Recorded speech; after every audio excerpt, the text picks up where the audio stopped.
నాకు స్థానిక ప్రజల నుంచి విపరీతంగా ఫోన్స్ వచ్చినాయి. మహిళల నుంచి ముఖ్యంగా. మహిళలు పంపిన మెసేజ్‌లు గూడా మేము పోలీసులకు చూపిచ్చాం. ఇదిగోండి చూడండి వాళ్ళు ఫ్రైడే పంపారు. మరి మేము ఫ్రైడే వాళ్ళు పంపిస్తే సాటర్డే మేము డిస్కస్ చేసుకున్నది కూడా చూడండి మా గ్రూప్‌లో. మేము సండే ఇట్లా జూమ్ మీటింగ్ పెట్టుకున్నాం.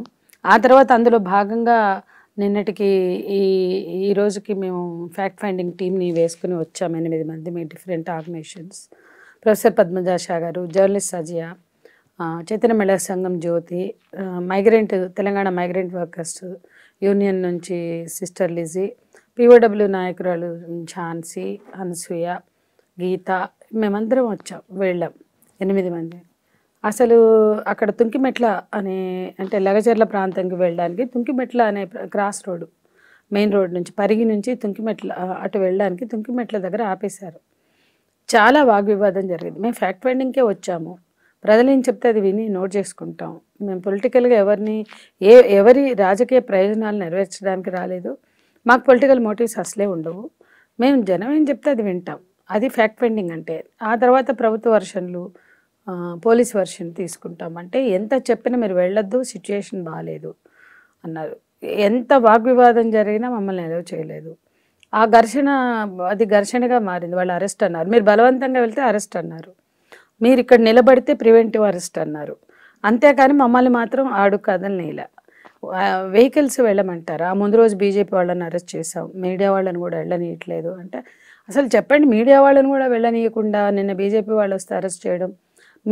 మాతో ఘర్షణ జరుగుతుండగానే సిపిఎం వాళ్ళు వచ్చారు, వాళ్ళ గిరిజన సంఘం. అక్కడ ఇవాళ డిస్ప్లేస్మెంట్ గురవుతున్న వాళ్ళంతా గిరిజన తండాలే. మరి గిరిజన సంఘాలు వస్తే వాళ్ళని కూడా అరెస్ట్ చేశారు. అదేమంటే వాళ్ళు అరెస్ట్ అయ్యారు, నిన్న బీజేపీ వాళ్ళు అరెస్ట్ అయ్యారు, మీరు ఎందుకు అరెస్ట్ కారు అంటే వాళ్ళు ఎందుకు అరెస్ట్ అయ్యారు అది వాళ్ళకి సంబంధించిన విషయం. మేము అరెస్ట్ కాము, మేము ఫ్యాక్ట్ ఫైండింగ్కి వచ్చాం, వెళ్ళి తీరుతామంటే మిమ్మల్ని వెళ్ళనీయం, అరెస్ట్ చేస్తామని ఈ ఘర్షణలో మహిళా కానిస్టేబుల్స్ని పెంచుకునే వరకు ఘర్షణ చేసి వాగ్వివాదం చేసి ఆ తర్వాత ఎత్తిపడేయాలని చూశారు. ఆ క్రమంలోనే నా డ్రెస్ తిరిగింది. అండ్ నన్ను టార్గెట్ చేసి ముందు సంధ్య మేడంని అరెస్ట్ చేయండి, ఎక్కించండి, బండి ఎక్కించండి అని ఆయన ఉసిగొలిపాడు ఒక రకంగా. వాళ్ళు పాపం ధైర్యం చేయట్లా మహిళా కానిస్టేబుల్స్. వాళ్ళని రెచ్చగొట్టి ఆయన ఒకవైపు వాళ్ళని తిడతాడు, ఎక్కించండి, ఏం చేస్తున్నారమ్మా, ఏం చూస్తున్నారు, తమాషా చూస్తున్నారా అంటాడు. మా దగ్గరికి ఇటు తిరిగి మేడం ఎక్కండి మేడం అని మంచిగా మాట్లాడతాడు. ఆ టైపులో శ్రీధర్ రెడ్డి సిఐ, ఏసీపీ గారు కూడా ఉండే, ఆయన కొద్దిగా కులుగుని ఉన్నారు. ఈ శ్రీధర్ రెడ్డి గారు రెచ్చిపోయి బాగా చేశారు. ఆ క్రమంలోనే ఆ ఘర్షణలో నా డ్రెస్ కూడా చిరిగింది. 8 మంది మహిళల్ని వాళ్ళు అరెస్ట్ చేయడానికి చూసి చివరి వరకు హైదరాబాద్ పొలిమేరల వరకు తరిమి వచ్చారు. అంటే మేము బాత్రూములకు ఆగినా, పెట్రోల్ డీజిల్ పోపించుకోవడానికి ఆగినా, భోజనంకి టీకి ఆగినా వాళ్ళు ఆగి చివర మన హైదరాబాదు పొలిమేరల వరకు వచ్చారు. అంత హాన్ చేసి వెంబడించాల్సిన అంత అవసరం నిజ నిర్ధారణే కదా మేము చేసేది. అక్కడికి మీరు మాతో రండి, మేము రెచ్చగొడితే మీరు జోక్యం చేసుకోండి, అప్పుడు తీసుకోండి ప్రివెంటివ్ అరెస్ట్ అంటే అదేం లేదు, మేము రాము, మీరు పోవద్దు, సిచ్యుయేషన్ బాగా, మేము రాము, అక్కడ సిచ్యుయేషన్ మేము హ్యాండిల్ చేయలేమంటే మీకేం కాకుండా మేము చూసుకుంటామని చెప్పాం. మీకేమన్నా అయితే మాకేం కాదు, వాళ్ళు గ్రామస్తులు మమ్మల్ని పిలిచారు, మాకేం కాదు అని మేము చెప్పాం. ఇది జరిగింది. దీని నేపథ్యం ఏంటి అని ఇది ముఖ్యమైన విషయం. సరే, ఘటన ఒక భాగం. కనీసం ఆ 7వ వాగ్దానం ప్రజాపాలన, ప్రజాస్వామ్యబద్ధ పాలన అన్న చోట కనీసం ఫ్యాక్ట్ ఫైండింగ్లు కూడా వెళ్ళనీయకుండా, దానికి జవాబుదారీతనం లేదు, మీరు ప్రభుత్వాన్ని బదనాం చేస్తున్నారు ఇట్లా వెళ్లకుండా అంటే మాకు పైనుంచే ఆర్డర్స్ అంటారు వాళ్ళు. సిచ్యుయేషన్ బాగాలేదు, ఒకటే మాట. సరే ఏంటి అంటే కొంచెం వెనక్కి వెళ్తే అక్కడ 9 నెలలుగా ముఖ్యంగా ఈ పులిచెర్ల తండా, రోటిపోటి తండా, ఆర్బీ తండా అంటారు. ఈ 2 తండాలు వాళ్ళ ఇళ్ళు, వాకిళ్ళు, పెరళ్ళు, గ్రామం, భూమి అన్నీ పోతున్నాయి, భూములు అన్నీ పోతున్నాయి. ఆర్బీ తండా కూడా అంతే. ఈ రెండు తండాలకి మొత్తం పోతున్నాయి. ఆ 2 తండాల్లో జనం అంటే మా దగ్గరకు మేము చాలా గంటలు ఉన్నాం కాబట్టి అక్కడ ప్రజలు మాకు అందుబాటులోకి వచ్చి మాట్లాడిన విషయాలు ఉన్నాయి. ఆల్రెడీ అక్కడి నుంచి వాళ్ళు మాకు పంపిన మెటీరియల్ ఉంది. మమ్మల్ని వాళ్ళు స్వయంగా కోరారు.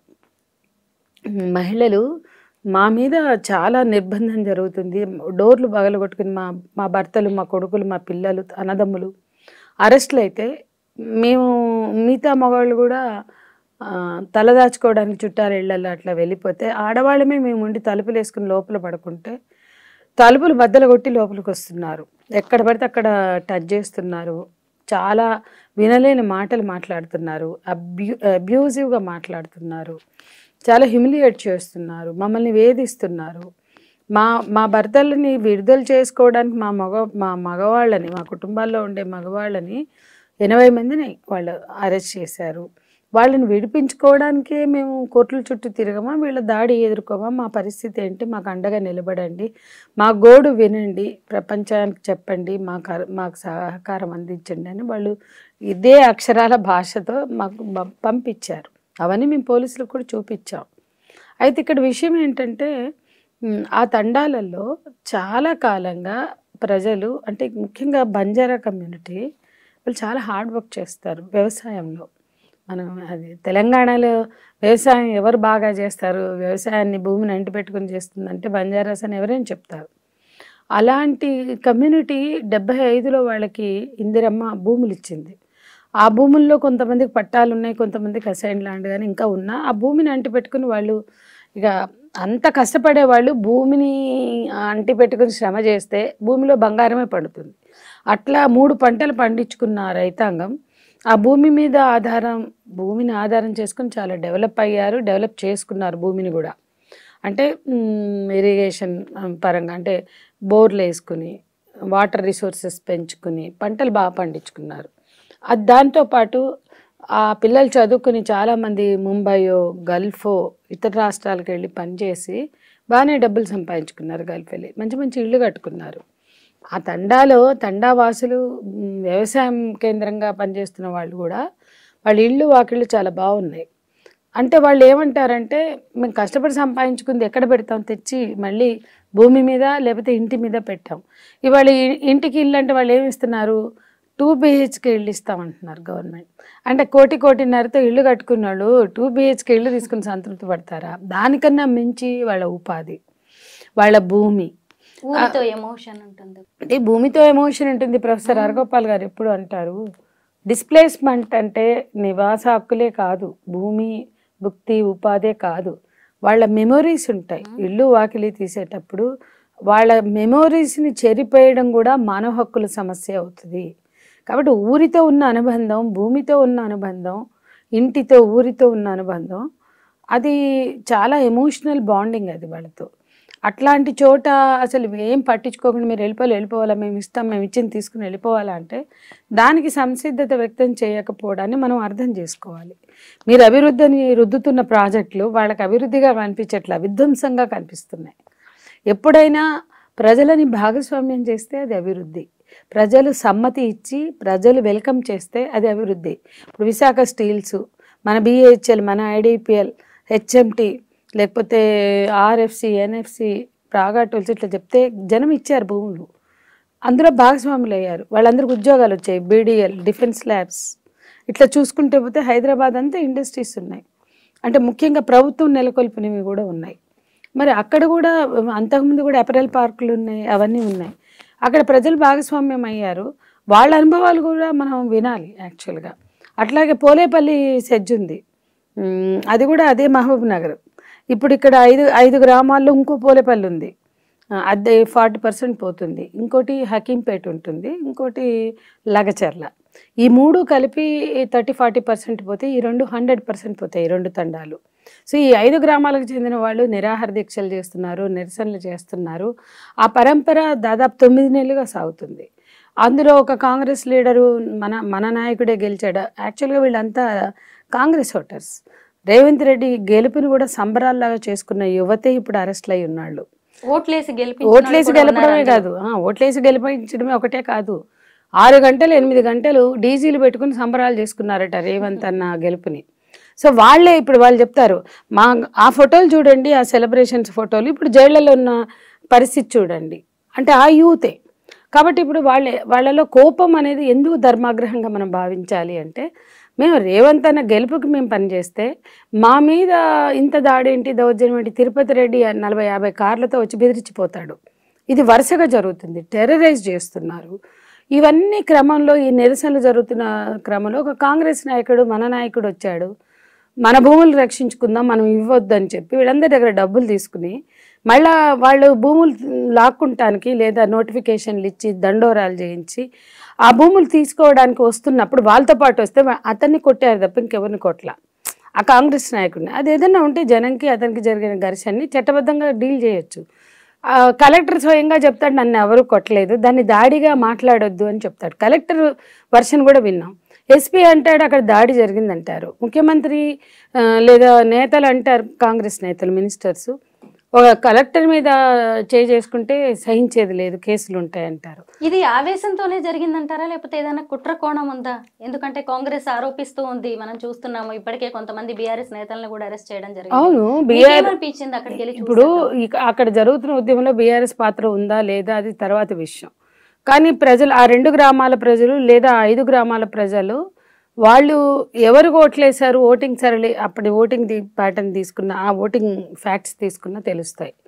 రెండోది అక్కడ అందరికీ తెలిసిన విషయం వాళ్ళు ఎక్కువగా కాంగ్రెస్ మద్దతుదారులే. కానీ కాంగ్రెస్ మద్దతుదారులు అయినంత మాత్రాన భూములు ఇచ్చేస్తారని గ్యారెంటీ లేదుగా. తామోటేసి గెలిపించుకున్న ప్రభుత్వం అయినంత మాత్రాన వాళ్ళు ఇల్లు వాకిలి భూములు ఇస్తారా? ఇస్తే హైడ్రా ప్రాజెక్ట్లో, హైడ్రా అనేది చాలా చాలా prestigious project CM Revanth Reddy గారికి.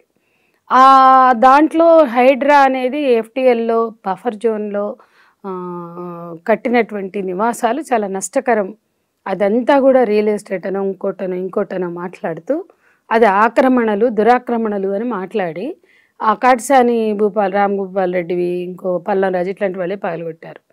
మరి సీఎం సొంత సోదరుడు అతనిది కూడా ఎఫ్టీఎల్లో ఉందని నోటీస్ ఇస్తే అతను ఎందుకు కోర్టు నుంచి స్టే తెచ్చుకున్నాడు? అంటే నీ ఇల్లు బడగొడితే నువ్వు స్టే తెచ్చుకుంటావు, కానీ వాళ్ళ ఇల్లు బలగొట్టడానికి పోయి దౌర్జన్యం చేస్తారు. ఇతను వ్యక్తిగతంగా కూడా వాళ్ళని భయపెడతాడు 50 కార్లు కాన్వాయ్ వేసుకుని. అంటే ఇదేంటి? హైడ్రా ప్రాజెక్ట్ను గౌరవించేవాడు అయితే దగ్గరుండి నీ ఇల్లు బడగొట్టించుకో, కూలగొట్టించుకో, ఇట్లా నేలమట్టం చేపించుకో, నీకెందుకు కోర్టు స్టే ఆర్డరు? నీళ్లు కూడా కట్టకూడదు. హైడ్రాలో మూసీలో అందరు పేదవాళ్ళు ఇల్లు కొడతారు. కాబట్టి వీళ్ళ మూసీలో కూడా మేము రివర్ బెడ్ మీద 873 మాత్రమే ఉన్నాయి, నార్సింగ్ టు నాగోల్. వాటికి మీరు RR ప్యాకేజీ ప్రకటించి తీసుకోండి అంటున్నాం. అది ఒక పెద్ద గందరగోళం. Musi different subject. ఇక్కడికి వస్తే ఆ ప్రజల ఆక్రందన ఆవేదన వినకుండా ఇప్పుడు మీరు ఒకటి అన్నారు, ఇది బీఆర్ఎస్ ఉందంటే బీఆర్ఎస్ 10 ఏళ్ళ పాలనలో ఉన్నప్పుడు ప్రజల ఆందోళన చేస్తుంటే కాంగ్రెస్ కూడా ఉంది. మీరెట్లా ఆనాడు ఉన్నారు, మీరెట్లా ప్రజా సంఘాలతో లెఫ్ట్ వామపక్ష విప్లవ పార్టీలతో పనిచేశారో మీరు మర్చిపోయారా? సరే ఈరోజు బీఆర్ఎస్ ఉందో లేదో మాకు తెలీదు, ఉంటే ఉండొచ్చు కూడా, కానీ మేము బీఆర్ఎస్తో లేం కదా. మేము ఇవాళ ఏ ఐక్య కార్యాచరణ చేసినా కాంగ్రెస్ బీఆర్ఎస్ బీజేపీని పక్కన పెట్టి చేస్తున్నాం. మీరన్నా మాతో ఆ రోజు కలిసి వచ్చారు. తెలంగాణలో ప్రజాస్వామిక హక్కులు పునరుద్ధరించుకుందాం, తెలంగాణలో ప్రజల హక్కుల్ని, మాట్లాడే గొంతుల్ని, భావ ప్రకటన స్వేచ్ఛను గౌరవించుకుందాం అని చేసిన ఆందోళనలో అన్నిట్లలో మేము ముందున్నాం. మాతోటి వామపక్ష విప్లవ పార్టీలతో కానీ మా ప్రజా సంఘాలతో కానీ వీళ్ళు కలిసి వచ్చారు. మా మీద కేసులు పెడితే ఖండించారు, నా మీద ఊపా పెడితే రేవంత్ రెడ్డి గారు దాన్ని ఖండిస్తూ మాట్లాడారు. దానికి ఆ మీటింగ్కి మల్లూరి గారిని పంపిస్తే ఆయన వచ్చి కేసులు ఎత్తేసేంతవరకు పోరాటంలో ఉంటామని చెప్పారు. ఇట్లా అనేక సందర్భాల్లో ప్రజా ఉద్యమాలు, ఇది కొత్త కాదు.